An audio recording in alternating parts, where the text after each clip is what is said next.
जय श्री बद्री विशाल। साथियों, आज दर्शन करते हैं भगवान बद्री नारायण के, जो भगवान विष्णु का रूप हैं। मंदिर उत्तराखंड के चमोली जिले में अलकनंदा नदी के किनारे नदी से 50 मीटर की ऊंचाई पर है। यह भगवान विष्णु के 108 दिव्य देशम में से एक है। बद्रीनाथ धाम 8वीं शताब्दी में शंकराचार्य जी द्वारा स्थापित 4 धामों में से एक है। ये 4 बड़े धाम हैं। उत्तर में बद्रीनाथ जी, पूर्व में उड़ीसा में पुरी के जगन्नाथ जी, पश्चिम में गुजरात में द्वारकाधीश और दक्षिण में रामेश्वरम। इन चारों स्थानों में मठ भी हैं। बद्रीनाथ जी 4 छोटे धामों में से एक हैं।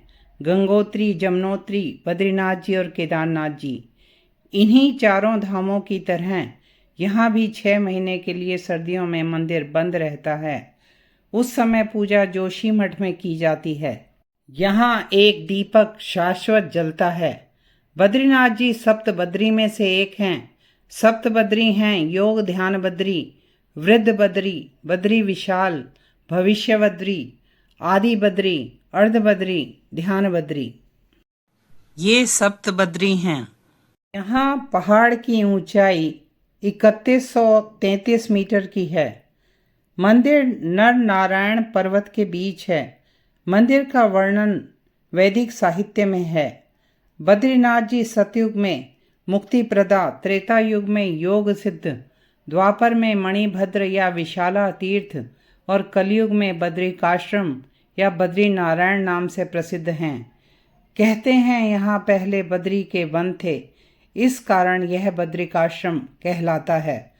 नाम के संबंध में कथा प्रचलित है कि भगवान विष्णु जब यहाँ तपस्या में लीन थे तो भारी हिमपात होने लगा।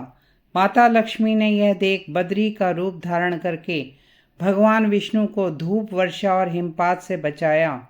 यहाँ माँ लक्ष्मी बद्री देवी भी कहलाती हैं।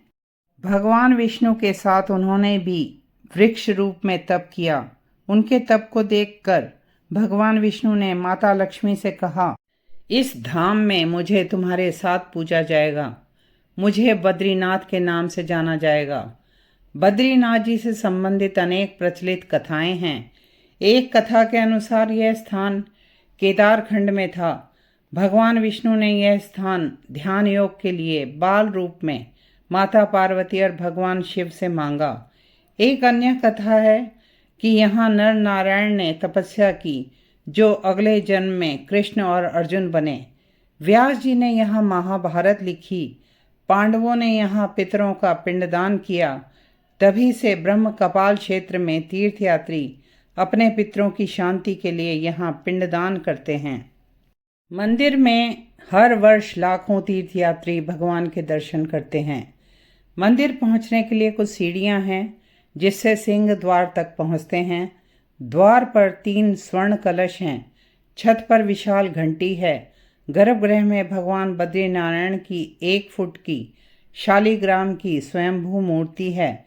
गर्भगृह के साथ एक दर्शन मंडप और सभा मंडप हैं। भगवान बद्री विशाल की मूर्ति एक बद्री वृक्ष के नीचे एक सोने के चंदवा पर रखी है। गर्भगृह के ऊपर एक शंक्वाकार 15 फुट की दीवार है। शीर्ष पर स्वर्णपत्र की सजावट है। मंदिर की दीवारों और स्तंभों में नक्काशी है। गर्भगृह में भगवान के हाथों में शंख चक्र हैं। योग मुद्रा में बैठे हैं। मूर्ति के ललाट पर हीरा जड़ा है।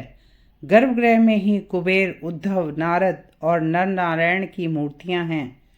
मंदिर परिसर में लक्ष्मी जी, गरुड़ जी, नवदुर्गा, लक्ष्मी नरसिंह भगवान, आदि शंकराचार्य, नर नारायण, घंटाकर्ण और रामानुजाचार्य जी के छोटे मंदिर भी हैं। बद्रीनाथ जी में सारी मूर्तियां शालिग्राम से बनी हैं। बद्रीनाथ जी के मुख्य पुजारी रावल कहलाते हैं, जो केरल के नमूदरी ब्राह्मण होते हैं। मंदिर के सभी धार्मिक अनुष्ठान भक्तों के सामने ही किए जाते हैं। भगवान को वन तुलसी की माला, चने की कच्ची दाल, गिरी का गोला और मिश्री का प्रसाद चढ़ाया जाता है और मंदिर से यही प्रसाद और पंचामृत मिलता है। मंदिर से कुछ नीचे तप्त कुंड में गर्म पानी के स्रोत हैं। यहाँ भक्त मंदिर में दर्शन से पहले स्नान करते हैं। इस जल में औषधीय गुण हैं।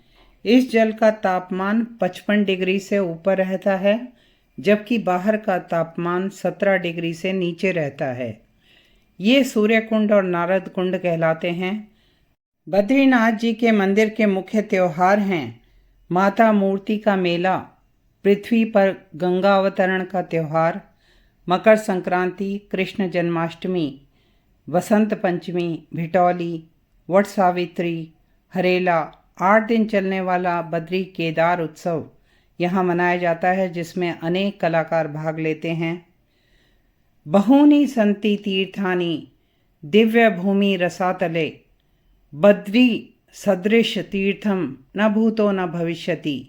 बद्रीनाथ जी जैसा तीर्थ न कभी था न कभी होगा। साथियों, ऐसे दिव्य धामों की जानकारी प्राप्त करने के लिए और ऐसे दिव्य धामों के दर्शन करने के लिए इस चैनल को लाइक, शेयर और सब्सक्राइब अवश्य करें। जय बद्री विशाल।